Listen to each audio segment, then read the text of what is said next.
This is a tale of two cities, Calcutta and Dundee. I'm a son of Dundee. It's the big constant in my life. I grew up here amid the clatter of the jute mills, where both my parents began their working lives. I'm on a journey into my own past and on to Calcutta in the footsteps of the Dundee jute workers who left to seek their fortunes in India. आजकल दंडी में बहुत ठंड है। सलाम हजूर, आप कैसा है? हम तो अभी बूढ़ा हो गया है। पुराना वाला जूट में आदमी है।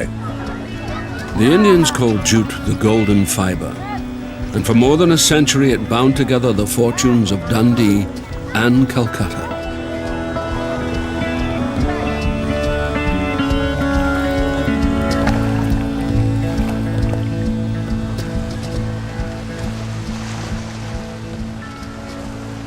In 1883, in the North Sea, a migrating humpback whale took an unfortunate wrong turning and found itself sailing up here, the River Tay, towards the city of Dundee. At that time, Dundee was the whaling capital of the United Kingdom.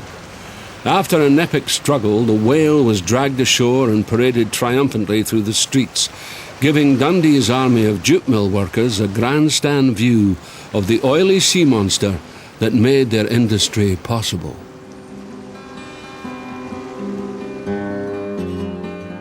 Jute had been grown in northern India for thousands of years. It was a coarse fibre that could only be woven by hand. Then in 1838, a Dundee textile worker made an amazing discovery.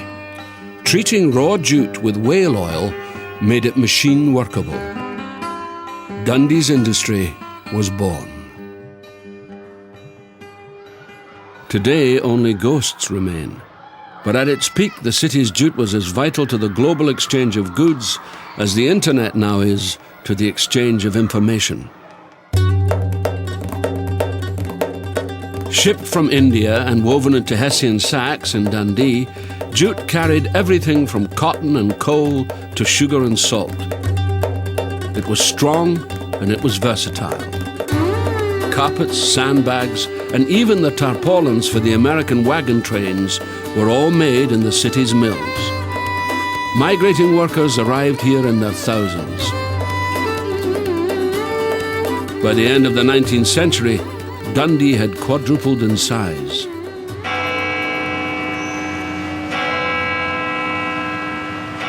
Many of the new arrivals came from rural Ireland.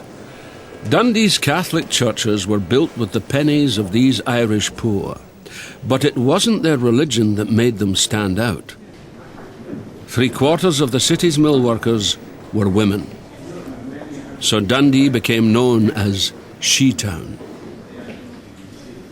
You know, the men had worked in Ireland, they'd done the fields, and the women stayed at home. But the one thing they could do was they could spin and they could weave. And of course, that's what they needed in this town. They needed spinners and weavers. The men couldn't do that. The women could. And the children could.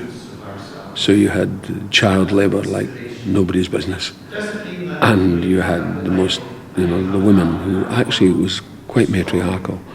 And the women were quite powerful.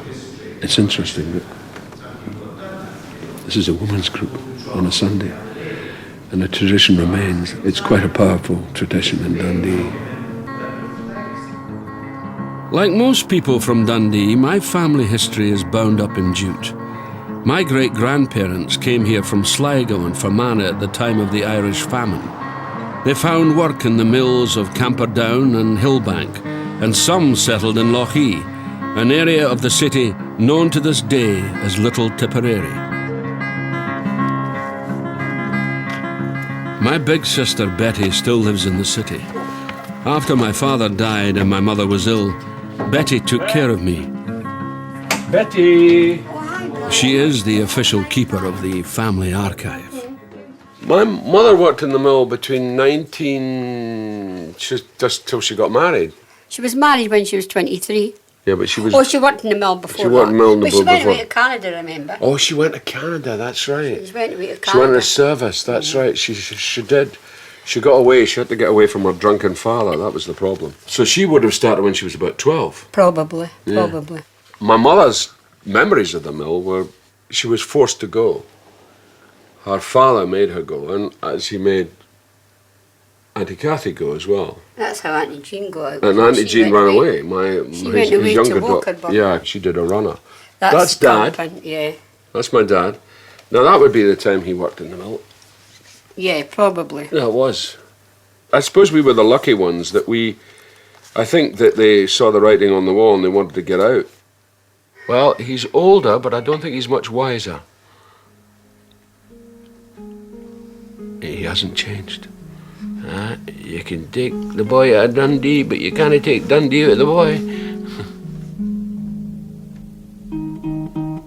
My parents followed their parents into the mills, but the closest I got was as a wee boy, peering through the doors of the Eagle Jute Works on a hot summer's day.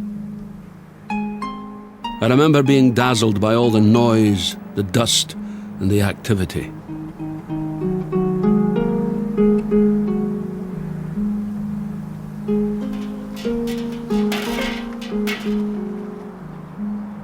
This is the Verdant Works Mill.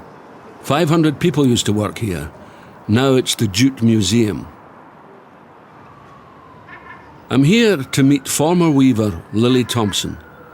Lily worked in the city's mills for 40 years, and she's still paying the price. What was it like working in the mill? Very, very noisy, very, very dirty. And it was just a case of you just had to do it, whether you liked it or not. People were at the back of you all the time. Keep going, keep going. Really? It was tough, huh? Well, yeah, I had 6 machines to look after. So you just run from one to the other, never stopped. How did you communicate with all the noise in the mill? Did you talk to your fellow weavers and stuff? Yes. Are you going out the night? What time is it? 2:05, 2:30 the hour, or 2:45. You told the time with your hands. You've lost your hearing, right? Yes. And you're just one of many. Oh, yes, there's a lot of them did it. An awful lot of people too would bother with their chests. Yeah. You know, they had chest trouble. And how did you notice your deafness? How did you notice it happen? Or were you aware of it? No, just gradually got aware of it and aware Yeah. of it. I said, I'm not picking this up, I'm not picking that up. Yeah. That was it. What was your opinion of the bosses? Snobs. Oh, yeah. They didn't have time for the work. They never spoke to you. You know, they just never acknowledged us at all. You were just the workers. You were the underdogs, and that was it. This was for the foreman coming. And then if it was the big manager, that was the head man. He's coming. So you put your head down and you worked like hard. In the middle of the 19th century, Dundee's population grew by 30,000, yet only a few hundred new houses were built.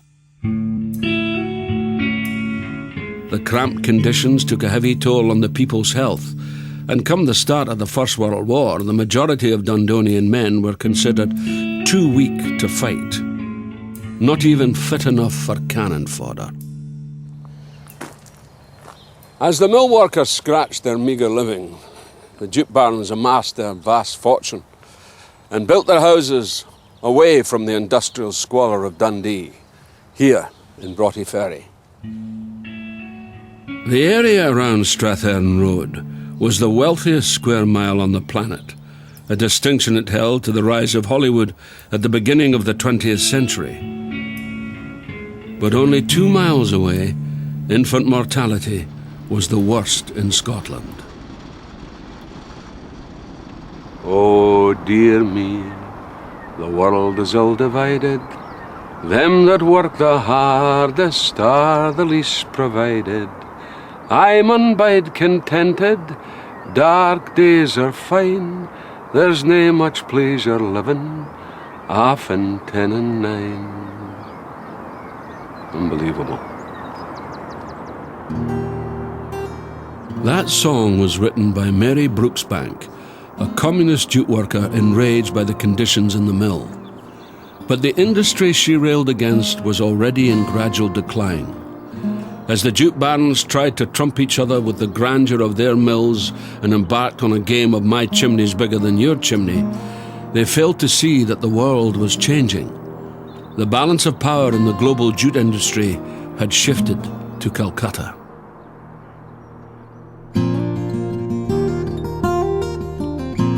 Calcutta's first mill started working in 1855. By 1930, the city was producing 70% of the world's jute products, with a never-ending supply of raw materials right on its doorstep. So if you wanted a future in jute, there was only one place to go: India.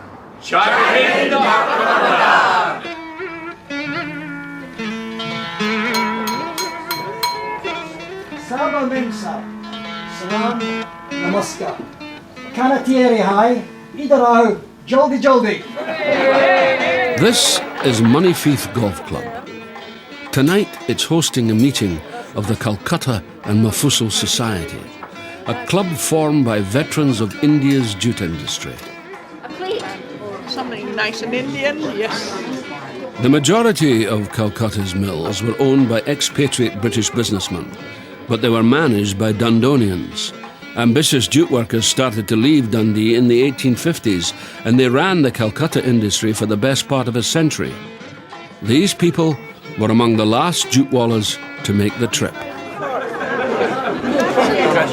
Kaisa hai. Kaisa hai. Pani me, Pani me. pani. Oh, pani. All right. Pinnacle pani. I used to say to the bear, Dwai is medicine, low is fetch. Fetch the medicine bearer, and he bring me a whiskey and soda. I would have been there longer. It was a 30-year contract they had, but things started to go a bit wrong for the Europeans there. All right. In So 1969 I came back. you came back. How long were you out there for? 19 years. I was over 10. My first impressions of Calcutta were that it must have been badly hit during the war, because it looked rather ramshackle. It was the smell. I remember mostly about India. And then I realised that that is how Calcutta looks anyway. Some people didn't like the smell of India, but I did. You know, I took to India like a duck to water. I really enjoyed it. One of you ladies got married in Calcutta, is that right? You did. We did. Got married in Calcutta. We did. Was a wee bit unsettled, and I saw an ad in the Courier, Mill Clark wanted for India, so I applied and got it. But of course, this was the headquarters of jute in the world, really, Dundee. And hence they recruited from Dundee for the staff out there. Walking down along Chowringhee on a Saturday, it was rather like walking down Dundee High Street with all the Dundee accents going. The songs would be from the coolies, the coolie loading up. They would sing, "Hey ho, the sabza sala, hey ho, the sabza sala," which means, of course, sab is a bloody fool. I went to school up in the hills, up in Darjeeling. I was very dark with the sun. And as I spoke Hindi fluently, I could easily be mistaken for an Indian. It's something which is so intrinsic to not only the Dundonian nature, but the Scottish nature, which is this thing about travelling, this thing about adventure, this thing about going and finding out and adjusting, and it's quite humbling.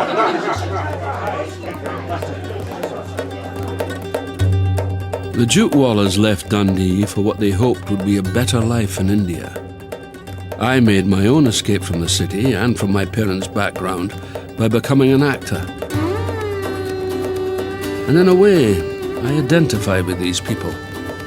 I identify with their willingness to up sticks and head into the unknown.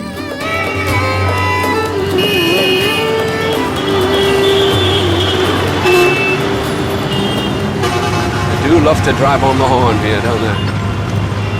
They're peat mad. Oh, there you are. There's another one. Different kind of peat. I was last in Calcutta in the early 1980s on a British Council theatre tour. I was amazed by how many barges carrying jute there were on the Hooghly River. Then I noticed they all bore the names of mills from back home, Baxter's and the Eagle Works. It jolted me into making the connection between Dundee and Calcutta for the first time.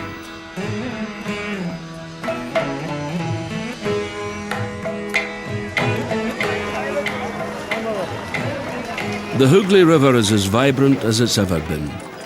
Life's daily rituals are acted out in its holy waters, and it plays a major role in the story of jute.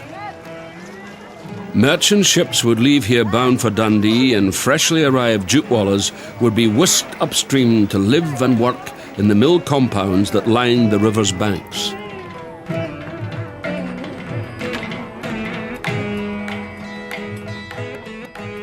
Let's say I arrived on the compound 11 o'clock in the morning. By 12 o'clock lunchtime I was being measured for X pairs of pants, X shirts, double pockets, short sleeves, and by 8 o'clock that evening I had them. I was ready for work the next day. Calcutta was a cosmopolitan and vibrant city. Its cinemas and restaurants provided familiar refuge for culture-shocked Europeans. But the jute mills were 30 miles upriver. The world the Dundonians discovered here was a stark contrast to home. But life on the riverbank did have its comforts. I had 8 servants for the house. We had a bearer, a cook. The bearer, he was more like the housekeeper and then the cook, so I didn't have to do anything. Jamadar. A jamadar. He did the floors in the bathrooms and walked the dog. Coolie. A coolie. And the coolie, he did the dusting and made the beds and took the stuff to the laundry and back again. And the driver. And the driver. They all had their jobs, yeah. If you were of a certain status in Calcutta, if you didn't have 8 servants, you weren't worth contacting, you might say. For young men in their early 20s, the change of lifestyle sometimes took a little getting used to. You've got a bearer, you've got a guy looking after you, where you were used to selecting your own trousers, selecting your own shirt, selecting your tie. Your mother did your own laundry. But then you got this guy, he's laid it out, and you said, does that tie really go with that shirt tonight, sort of thing. And that was his choice. And you just did it. I mean, you had to please him as well as him pleasing you. My father didn't even take off his, he took off his underwear probably, but he would come in from the mill and his chota peg would be at his hand side there on the peg table. The radio would be on, BBC or something like that, and he would just put his foot out and his shoe and sock would be taken off, one in turn like that, and he would be tuning in and the bearer would unbutton his shirt and take that all off and hand him a light dressing gown. And his bath water would be laid, the soap would be there, the towel ready for him, the change of clothes all set for him. Whereas for the wives, very much more difficult, more trying, I think, for them, because most of them didn't even have a great deal in running their affairs or running the household affairs. They may have thought that, but they didn't. The bearer really was the boss. For the women, it was just a life of leisure, really, because you didn't have to do anything. That was the biggest thing, not having much to do. You ordered the meals after breakfast time, and then what did you do for the rest of the day? They were Scots, and the sun was shining. They did exactly what you'd expect them to do. Somewhere beyond the sea, somewhere waiting for me, my lover stands on golden sands and watches the ships that go sailing. Somewhere beyond the sea, she's there watching for me. If I could fly like birds on high, then straight to her arms I'd go sailing. There were very wild parties. The bearers would be all in their splendid livery with their puggarees and their cummerbunds, and the cooks would be all afluster, and there'd be bottles of gin, whiskey, especially whiskey, all over the place. And the tennis would be good. It would end up with probably 50 or 60 people, quite drunk, in the pond, in the mill tank, in the swimming pool, and all the rest of it. You always knew when it had been a Masonic meeting during the week because there would be bodies, on the tennis courts and so on. But life for the peasant farmers who grew the jute wasn't so free and easy. I'm heading north into the rural villages to see for myself where the crop is grown. One of the first things that strikes you about the Bengal countryside is there are people everywhere. 90 million Bengalis live in an area a little bigger than Scotland. Dundee is starting to feel like an awfully long way away. This is not an easy place to be a Scotsman. Bengal has one of the most humid climates on the earth. The sun beats down on these fields with fierce intensity. The jute here is still in the early stages of planting. Luckily, local expert Mr. Sahar is on hand. So, Mr. Sahar, yes. All this is jute. Jute. Yeah. How long does it take to grow? 90 din theke 90 days to 100 days. And how tall does it grow? 6 feet to 7 feet. Yeah, wow. So how many men at any given time do you have working in these fields, planting? এই এরিয়ায় আপনার 10,000 লোকের মতো আপনার এই ইয়েতে কাজ করছে 10,000 people working 10,000 people in this area, whole area. Oh, the whole area? Area. Wow. And what's this stuff over here? That doesn't look like jute. What is that? তো ইয়া মানে ওইটা বাদাম আছে আর কি জুটের দামটা ইদানিং কম পাচ্ছে বলে এই যে পাটের ব্যবসা ইয়েটা চাষটা কমিয়ে আপনার বাদামের চাষটা করছে এরা So jute is a low price and now you're working for peanuts. Amazing.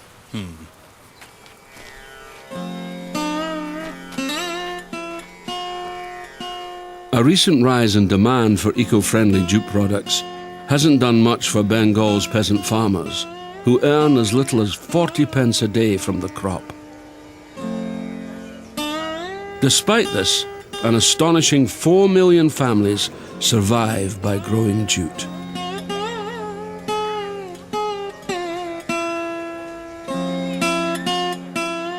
Mr. Sahar works for the Jute Corporation of India, an organization that protects the interests of the country's jute growers. In an effort to protect me, he invites me back to his office to escape the midday sun. Mr. Brand, take it. Oh, thank you. Jute product. Jute? Jute food. Lips, from lips. What, I eat it? Yes, jute lips. So, deep-fried jute. Like, it's another thing they have in common with Dundee. Deep-fried Mars bars, you know? No, you probably don't know anyway. Jute lips food. Here goes.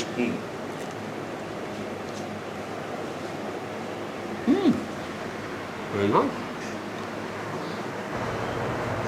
What's the difference between these?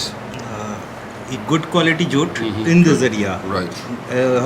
TD, what is TD? TD, Tosha Desi. Tosha Desi. Desi. So this is Tosha Desi, quality. Quality. Desi. And this is number 4. Number, so I have to ask the question, what happened to 1 and 2? 1 and 2? 1 and 2 is in Bangladesh. I see.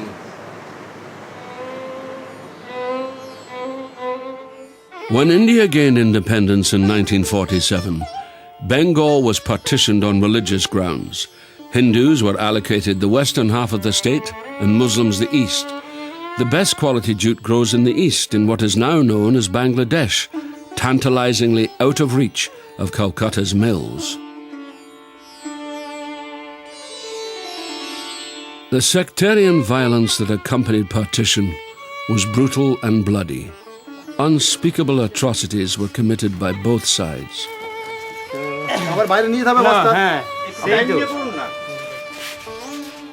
500,000 people lost their lives.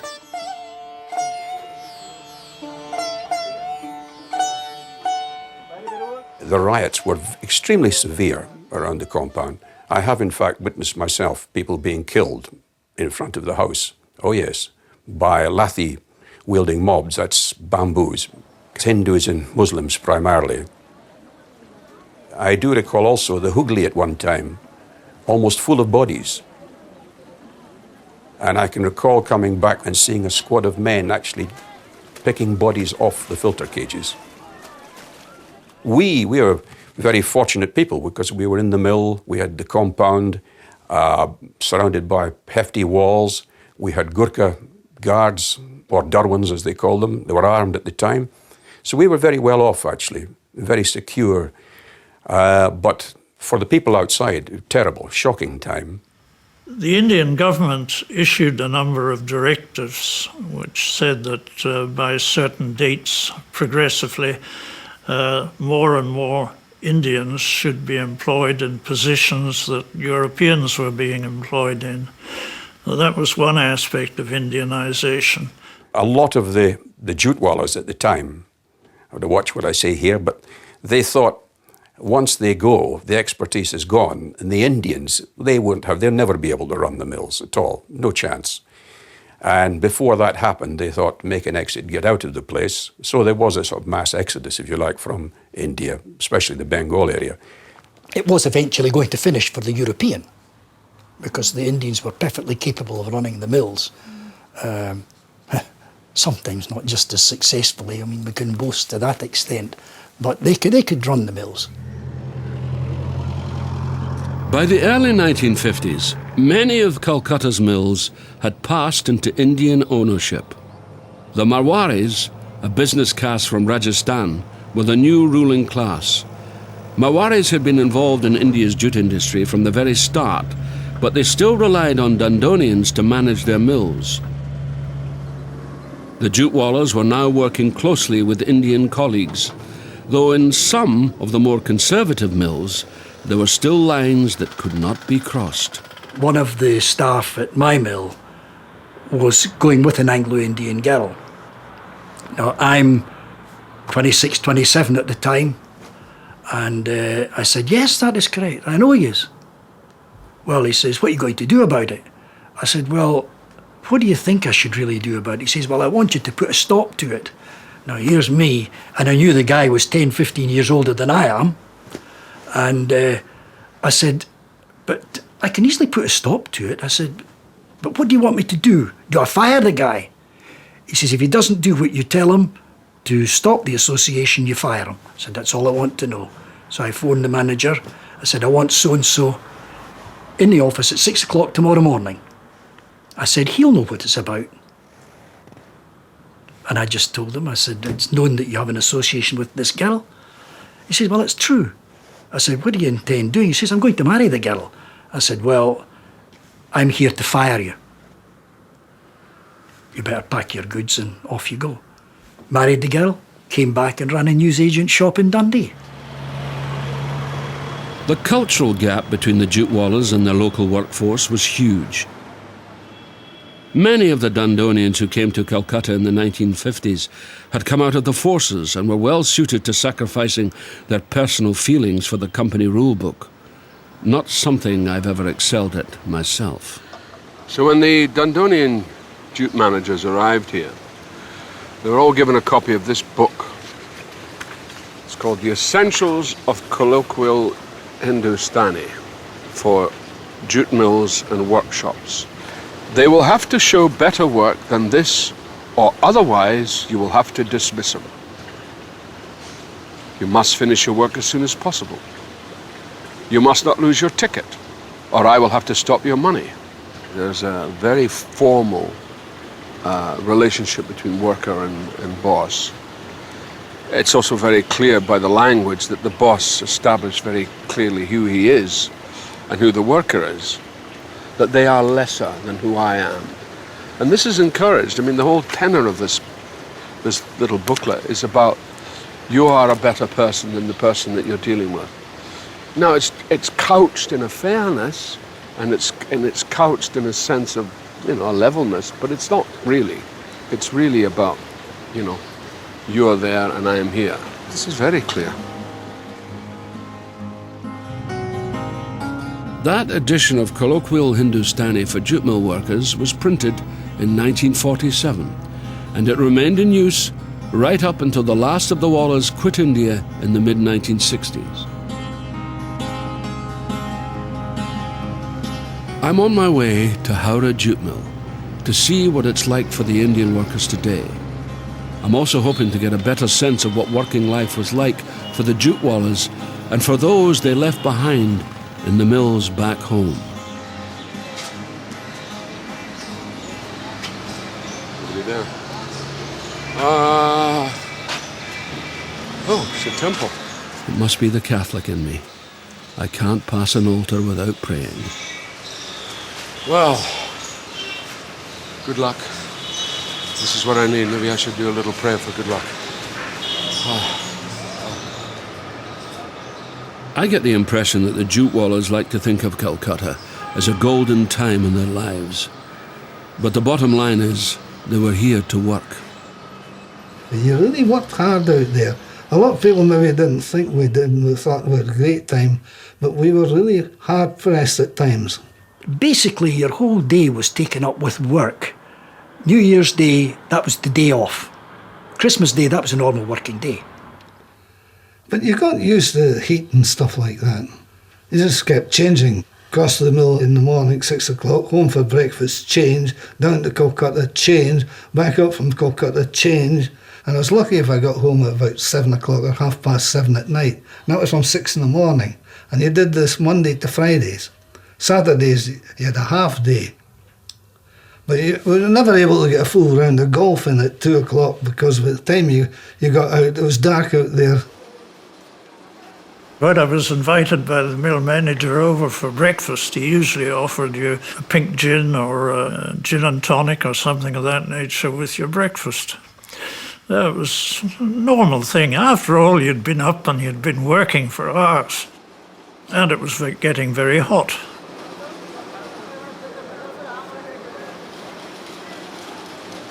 The jute wallers would have spent half their time in the mill office, but the clatter of the looms draws me in another direction.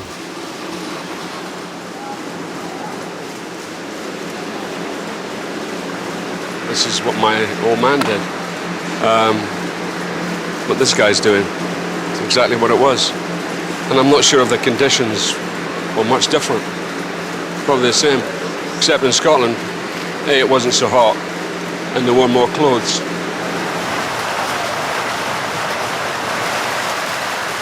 Howrah Mill is working flat out, producing environmentally friendly shopping bags for Western supermarkets. Incredibly, it's still getting a helping hand from Dundee. Machine made in Dundee! When this mill opened in 1890, it was fully kitted out with machinery imported from Dundee. It seems a bit like selling munitions to the enemy. As a boy, this is the sight I remember going to school. Weavers working. These machines are the oldest machines in this mill, and they're from Dundee, but I never got this close to the noise.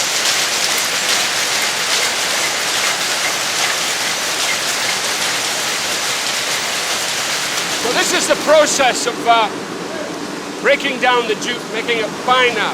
It goes through several stages to make it really fine. And the grades go all the way back here. These are different grades. This is the coarsest grade, apparently. And then you go down. And you can see the guys here, the officers. They keep them working all the time. They don't let them slack once. If they see somebody stopping for 2 seconds, they're on them. It's tough. The targets for the day.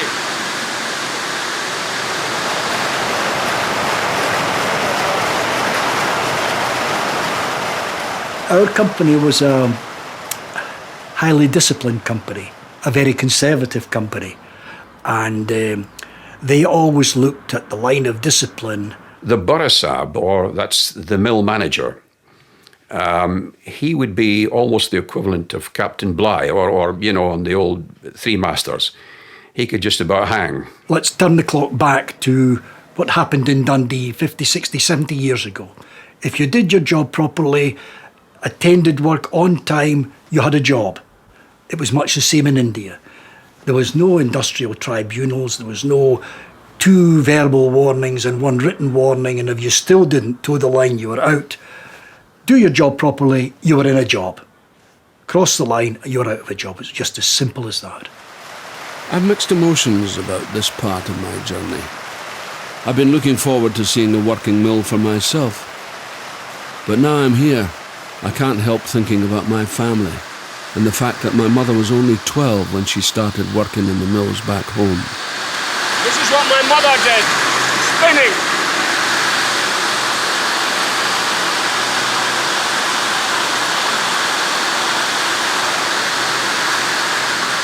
This is the dust that flies around. This stuff is going right in your lungs, full of it. That's what all these Jew workers have to put up with. To Western eyes, this place looks like a Dickensian nightmare. The heat and dust clog your senses, but with 7 million unemployed in West Bengal, these workers count themselves among the lucky ones. How long have you worked at this mill? बहुत अच्छे लगते हैं, ladies बहुत है, बहुत अच्छे लगे हम लोग किए। And do you have any children? 3 बच्चे, बहुत खुश है, इसीलिए ना हम ड्यूटी करते हैं, हम लोग कहीं जाते भी नहीं हैं।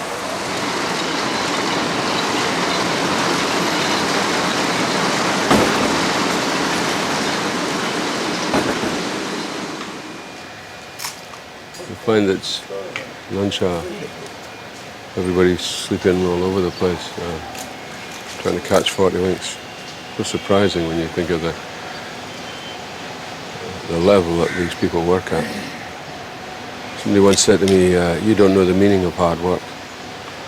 And I used to go, oh, I'm not so sure about that. And I think today, I certainly do not know the meaning of hard work. The kind of life I lead now and the life my parents, actually they didn't lead it for very long, but they certainly led it for the first 10 years of their working life. But it's actually to do with the fact that it's about work, hard work. My ancestors, these people, they work hard, they work day in, day out. In relationship to my mother, who never wanted to work in the mill, I agree with her. Why would you? It's tough. My father, I think it was a bit more stoical, and he just got on with it and did it. And his sisters got him out because they bought him a shop, and that was it. Check. You're out of the mill. And I know why, because the destiny of it was horrendous. The irony is work gave you security, but when your working life ended, 2 of my great-grandparents worked all their lives and died in the poorhouse. And is this what you work for? You know, oh dear me, the world is ill divided. Them that work the hardest are the least provided. That seems to me what doesn't change.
It's a relief to get out of the mill, There, but for the grace of God, go I.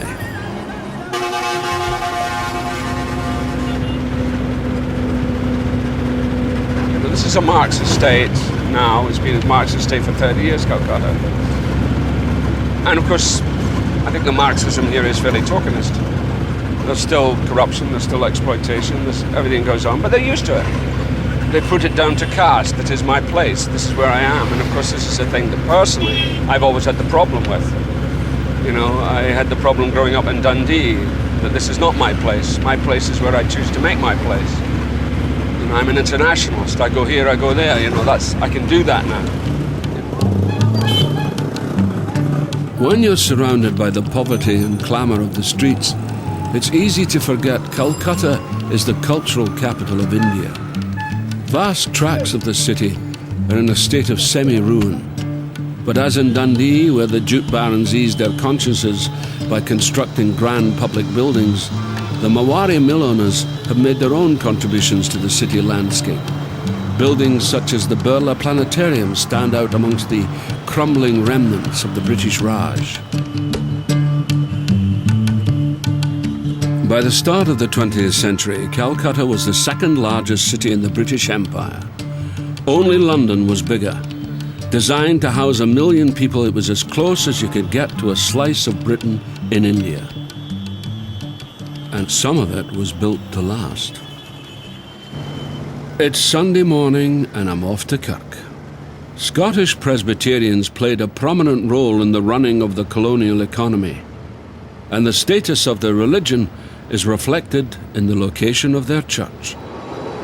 St Andrews is in the heart of colonial Calcutta, cheek by jowl with the Writers' Building that served as the bureaucratic headquarters of British rule.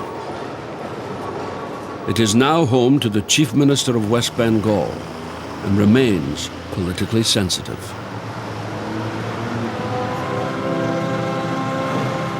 Despite my driver's efforts to beat the traffic, I'm running late. I hope the minister's not from the fire and brimstone school of preaching. Please be seated.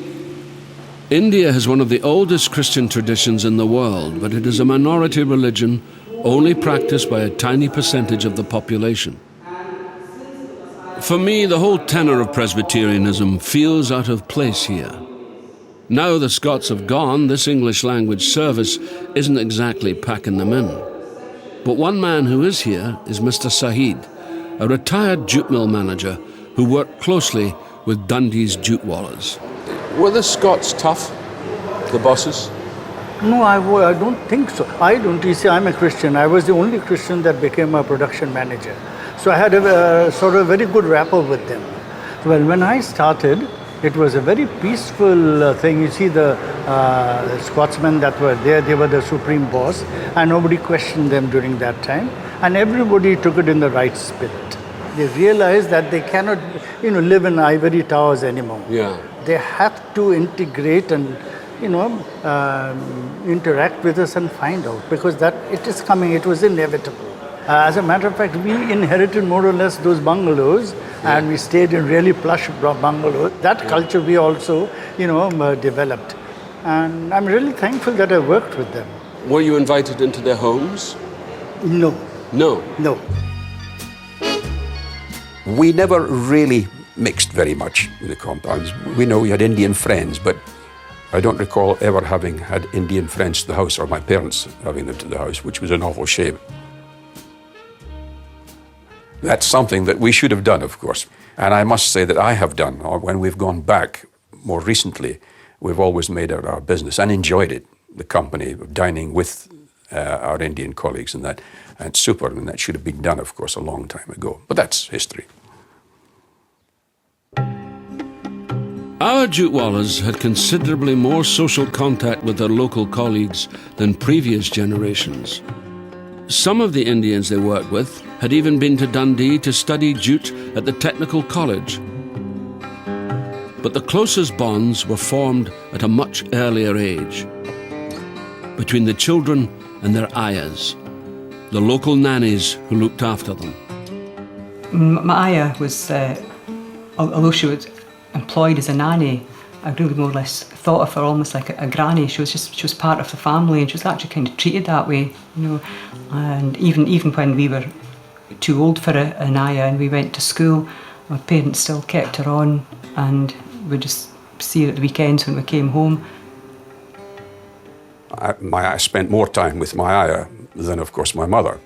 So whenever I needed anything, like cotton wool, for example, or the ayah, I should have to translate. I would say rui mangta or something, or kana mangta, my food, and the ayah would have to translate that back to my mother. And that went on for a year or two anyway. Well, the ayahs, they would take them out and play with them and that. See, for a European, it was too hot. The ayahs seemed to, well, that was their country, and they could take them out and keep them in the shade and things like that. The Tollygunge is an oasis of calm in the centre of Calcutta and has been a private members' club since the end of the 19th century. Its colonial traditions were so firmly entrenched that the first Indian members weren't admitted till 30 years after their country gained its independence. I'm here to meet Samita Dutt, one of the few Bengali businesswomen to work in the contemporary jute industry. Her father was one of the first Indians to manage a mill. Do you remember the Scottish people? Oh yes, I do. I mean, they had a wonderful life. They really had, there was parties, and I remember watching from the stairs. You know, my mom, she's actually a very traditional Bengali girl from Purulia. Yeah. But, with coming in contact with, this kind of life, Yeah. she started her whiskey and her cigarettes and... So the Dundonians were a corrupting influence. Yeah. I think my parents had a great time. There's also this feeling of a kind of reserve that may have come from the Indian side rather than what I'd led to be was the Scottish side in social relationships. I think our family, I think we were particularly sort of comfortable because we were more westernized than most Indians. Right. But I don't know if that's always a good thing, but, well, that's the way we were, I mean. Why do you think that's not always a good thing? Because there's a lot of Indian culture that, perhaps I haven't imbibed personally. For instance, jute now. Yeah. The owners are all now Marwaris, and they are very, very traditional. You know, they're mostly vegetarians. They're not into drinking, and their culture is different. You know. Yeah. They are now running the jute mills, and Does that make you quite unique as a jute? I mean, you must be unique in your position. I wouldn't know, but I'm maybe a bit of an oddball, yeah. Yeah. You know. The Jutewallahs were living a life of previously unimagined luxury, but this did not guarantee them entry into clubs like the Tollygunge. As far as the Calcutta establishment is concerned, they were mere boxwallahs, tradesmen on the bottom rung of the social ladder. Class divisions such as this were rife among the British in India, and surprisingly, even extended into the mills themselves. Well, there was a sort of social ladder, so to speak, and you found that the bankers tended to stick together, and then, of course, in the mills themselves, the crannies, the office masters, so to speak, they always put themselves on a higher plane than the others. And there was very little to and froing between the mill manager, and there was a huge then gap to the assistant mill manager, and then to the assistants another huge gap. And even socially, certainly in the early days, they would not really mix at all. The Scottish Cemetery in central Calcutta is one place where all Scots were equal. By 1890, there were an astonishing 3,000 Dundonians working in Bengal's mills. This cemetery stands as evidence that their lives were far from easy. Yeah, jutes are all that side in the hand. Jutes are all this side? Yeah. Wow. The financial rewards of working in Calcutta were high, but so were the costs. Many who came did not make it home. John Clark, born in Dalsor, Scotland. We've got one here. What's this one? In loving memory of Charles William Lowe. Willie Lowe, my God. Moneyfieth, Forfarshire, Scotland.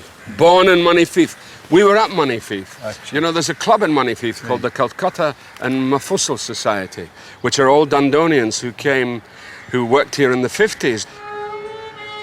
The roll call here reads like a gathering of the clans. Surnames like Anderson, McGregor, Campbell, Urquhart and Ross.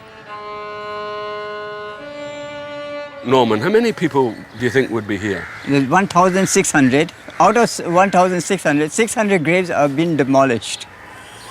So that's all. 1,600? Yeah. That's unbelievable. How do you feel about this, Norman? How do you feel personally? We feel okay over here, nothing to worry about anything over here. You're nothing to worry about? No. That's good. I'm glad there's nothing to worry about. Nothing to But when worry you about. see such wastage, what do you feel, you know? Or you just say, oh, well. Just let it be, let it What's go that? up. There's a wonderful Indian expression. Yeah. What is that Indian expression? Just let it come up. Yeah, but there's a one, is it in Bengali, there's something about such Yes. is life. Yeah, such a Jesse hai usi chalne do. What? Jesse hai usi chalne do. Jesse Hai Usi Usi Changnedo. Changado. Jesse Changnedo. Hai Usi Changado. Well, definitely there's a lot of Changado around here. Yeah. So, what have we got here? Oh, it's hot. Very warm it is. Very, it is. very warm. Very warm. You Calcutta is forget- very warmy place. This Yeah, I think Very I'll have hot to, place I this think is. I'm going to have to change my code of dress.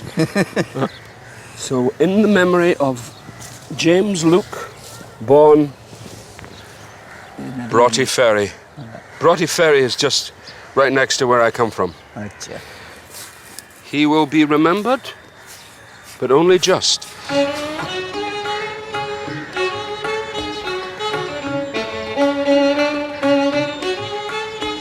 After all those years of working and building up an industry, and this is what you come to. William Shakespeare, as ever, put it best. Fear no more the heat of the sun, nor the furious winter's rages. Thou, thy worldly task hast done. Home art gone, and ta'en thy wages. Golden lads and girls all must, as chimney sweepers, come to dust. Norman and his family live in the cemetery's tiny single-roomed gatehouse. He invites me back to examine the records. This is the logbook of the cemetery. Of the cemetery of Yeah. all the inhabitants. Now it must be very quiet at night here. Yeah, very quiet. Very peaceful. It's very nice having kind of neighbours Very like that, isn't it? Having neighbours who don't make a noise. Oh, I see. Oh, and here are the workers. Here's the assistant manager jute mills, overseer, Reliance jute mills. Yeah, dysentery, typhoid. Life was really tough. I mean, really, really tough. It's Yeah. extraordinary to think that the life of these people, I mean, they were so not used to working in this kind of climate. Typhoid again. There's cholera. Assistant manager jute mills. I mean, the last entry here is 2007. Yeah, that's the priestess, John Thomas's. That's the last doctor. That's the last people. Last way, yeah. So there's still people being buried, and this is just 2 years ago. Yeah. Wow. This is my last day in Calcutta, and my visit to the Scottish cemetery has been a chilling reminder of how fragile life in this tropical climate could be for the Dundonians. The Calcutta Scottish Heritage Trust is restoring the cemetery. But what of the reputation of the Jutewallas? How are they remembered in the Indian history books? I'm off to meet Dr. Sumita Sen, a leading Bengali historian. What do you think the legacy of the Dundonian workers is? There's absolutely no doubt that the industry in Calcutta were built by Scotsmen from Dundee. They brought the expertise. A great deal of the investment initially came from Dundee. The initial machinery was imported from Dundee. And if you go down the river northward from Calcutta, the mark of the industry is everywhere. It was central to Bengal's agriculture, it was central to Bengal's trade, and it was the largest industry of Bengal. The industry itself, I think, is the legacy of Dundonian workers. We were both very fortunate, the pair of us and the family in India. Really, we never had a bad experience. And we look back and say, I wish I'd gone out there years beforehand. It was a good life. It was good to us. We enjoyed it. It gave us a start to life, like. I think India is a country that you either love or you don't settle down at all. And quite a number who went out just couldn't face the heat and the humidity and so on. But on the other hand, I must say I enjoyed every minute I was out there.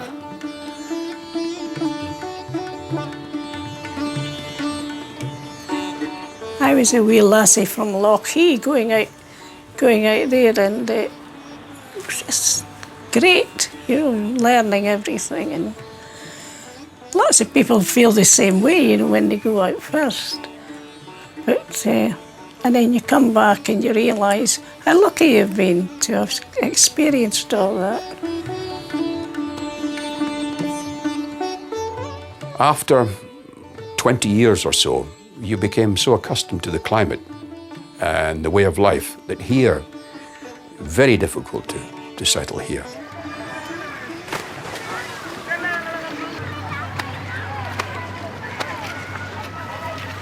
So, here we are on the Hooghly. The Hooghly and the Tay.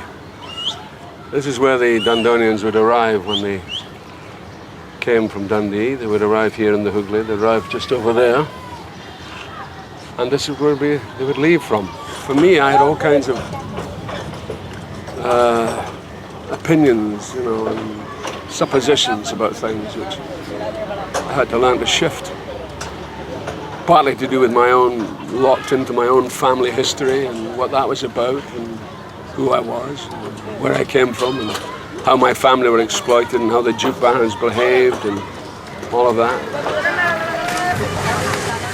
I think every man is affected by his sense of journey and where he goes to and where he comes from, and trying to make sense of who he is and what his purpose is.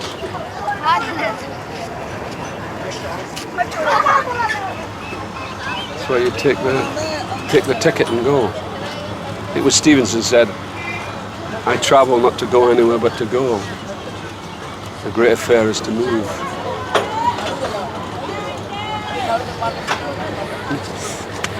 Another boat coming in.